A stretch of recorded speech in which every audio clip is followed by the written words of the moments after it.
അങ്ങനെയല്ല. രാജ്യത്ത് എവിടെയൊക്കെ അഴിമതി നടക്കുന്നുണ്ടോ, എവിടെയൊക്കെ അഴിമതിയിലൂടെ ലഭിച്ച പണം അത് മണി ലോണ്ടറിങ് നടത്തി വെളുപ്പിക്കാൻ ഉപയോഗിക്കുന്നുണ്ടോ അവിടെയൊക്കെ ഇ ഡി വരും. അതൊരു സംശയമില്ല. അതാരായാലും. അരവിന്ദ് കെജ്രിവാൾ ഇന്ന് തിഹാർ ജയിലിലേക്ക് പോയല്ലോ, ജാമ്യമൊന്നും കിട്ടിയില്ലല്ലോ. അപ്പോൾ അരവിന്ദ് കെജ്രിവാളും ആം ആദ്മി പാർട്ടിയും ചേർന്ന് 338 കോടി രൂപയുടെ അഴിമതിയാണ് ഡൽഹിയിൽ നടത്തിയത്. അതിൽ 100 കോടി രൂപ കൈമാറിയിട്ടുണ്ട്. ഇന്നലെയോ മിനിയാന്നൊക്കെ ആയിട്ട് അദ്ദേഹത്തെ ചോദ്യം ചെയ്ത സമയത്ത് അദ്ദേഹം ഇ ഡിക്ക് മൊഴി കൊടുത്തു എന്നാണ് പറയുന്നത്. ഈ വിജയൻ നായർ എന്ന് പറയുന്ന ഈ കൈക്കൂലി നൽകുന്ന അയാളുമായി ഞാനല്ല സംസാരിക്കാറ്, ആതിഷിയാണ് സംസാരിക്കാറ്. അത് ഇന്ന് ഇ ഡി കോടതിയിൽ പറഞ്ഞു. അങ്ങനെയാണ് അദ്ദേഹം മൊഴി തന്നിരിക്കുന്നതെന്ന്. അതിൻ്റെ അടിസ്ഥാനത്തിൽ ആതിഷിയെ ചോദ്യം ചെയ്യാൻ സാധ്യതയുണ്ട്. ആതിഷിക്ക് ഇതിൽ പങ്കുണ്ടെങ്കിൽ ഡൽഹി ഹൈക്കോടതി ചോദിച്ചതാണല്ലോ ഈ ആം ആദ്മി പാർട്ടി എന്താ പ്രതിയാവാത്തതെന്ന്. ആം ആദ്മി പാർട്ടിയാണ് സത്യത്തിൽ ഒന്നാം പ്രതി. ആം ആദ്മി പാർട്ടിയുടെ പ്രവർത്തകരും നേതാക്കന്മാരും ചേർന്ന് ഗൂഢാലോചന നടത്തി മോണോപ്പൊളൈസ് ചെയ്തു എന്നാണ് മനീഷ് സിസോഡിയുടെ ജാമ്യാപേക്ഷ തള്ളിക്കൊണ്ട് പാസാക്കിയ ഉത്തരവിൽ ഡൽഹി ഹൈക്കോടതി പറഞ്ഞത്. അപ്പോൾ ആം ആദ്മി പാർട്ടിയിലെ ഒരുപാട് ആളുകൾക്ക് ഇതിൽ പങ്കുണ്ട്. അവരൊക്കെ ചിലപ്പോൾ അറസ്റ്റിലാവാനും ജയിലിൽ പോകാനുള്ള സാധ്യതയുണ്ട്. നമുക്കിപ്പോൾ അതിൻ്റെ കൃത്യമായിട്ട് നമുക്ക് പറയാൻ പറ്റില്ല.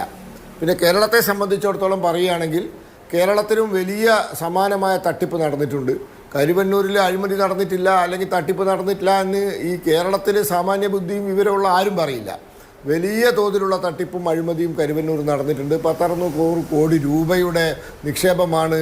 അത് വെച്ചിട്ടാണ് കളിച്ചത്. പലർക്കും പൈസ കിട്ടാത്ത പ്രശ്നമുണ്ടായിട്ടുണ്ട്. പലരും പൈസ കിട്ടാതെ ചികിത്സിക്കാൻ സാധിക്കാതെ മരണമടഞ്ഞിട്ടുണ്ട്. ആ പൈസ പലരുടെയും അക്കൗണ്ടിലൂടെ കൈമാറപ്പെട്ടിട്ടുണ്ട്. അവിടെ വലിയ സാമ്പത്തികമായ കുറ്റകൃത്യം നടന്നിട്ടുണ്ട്. അത് ലോക്കൽ പോലീസ് അന്വേഷിച്ചു, ഒരുപാട് പേരെ അറസ്റ്റ് ചെയ്തു.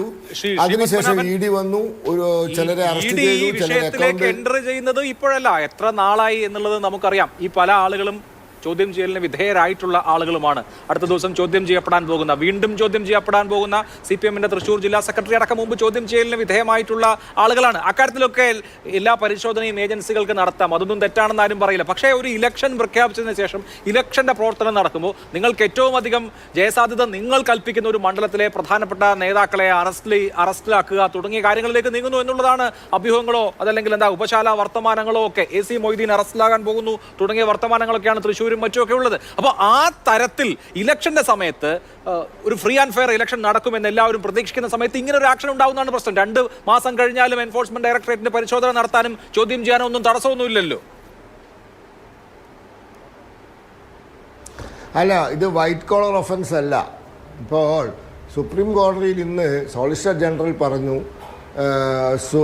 കോൺഗ്രസ് പാർട്ടിക്കെതിരെയുള്ള ഇൻകം ടാക്സിൻ്റെ നടപടികൾ ഈ ഇലക്ഷൻ പ്രമാണിച്ച് നിർത്തിവെക്കുന്നുവെന്ന്. അതിൽ തെറ്റില്ല, കാരണം അതൊരു വൈറ്റ് കോളർ ഒഫൻസാണ്. അത് കുറ്റം നടന്നിട്ടുണ്ടെങ്കിൽ തന്നെ അതൊരു വൈറ്റ് കോളർ ഒഫൻസാണ്. ഫൈന് വിളിച്ച് തീർക്കാവുന്ന പ്രശ്നമേ ഉള്ളൂ. പക്ഷേ ഇവിടെ അതല്ല, ഇത് ക്രിമിനൽ കുറ്റമാണ്. അറസ്റ്റ് ചെയ്തേ പറ്റൂ. അറസ്റ്റ് ചെയ്യേണ്ട സാഹചര്യമുണ്ടെങ്കിൽ അറസ്റ്റ് ചെയ്തേ പറ്റൂ. അപ്പോൾ ക്രിമിനൽ കുറ്റത്തിന് തിരഞ്ഞെടുപ്പാണ് എന്ന് പറഞ്ഞിട്ടൊന്നും ഒഴിവാക്കാൻ പറ്റില്ല. അതൊന്നും സാധ്യമല്ല. അങ്ങനെ ഒരു സംവിധാനവും ഈ രാജ്യത്തില്ല, അങ്ങനെ ഒരു നിയന്ത്രണവും ഈ രാജ്യത്തില്ല. ഒരു വൈറ്റ് കോളർ ഒഫൻസിന് കിട്ടുന്ന ഒരു ആനുകൂല്യവും ഒരു പക്ക ക്രിമിനൽ കുറ്റത്തിന് കിട്ടില്ല.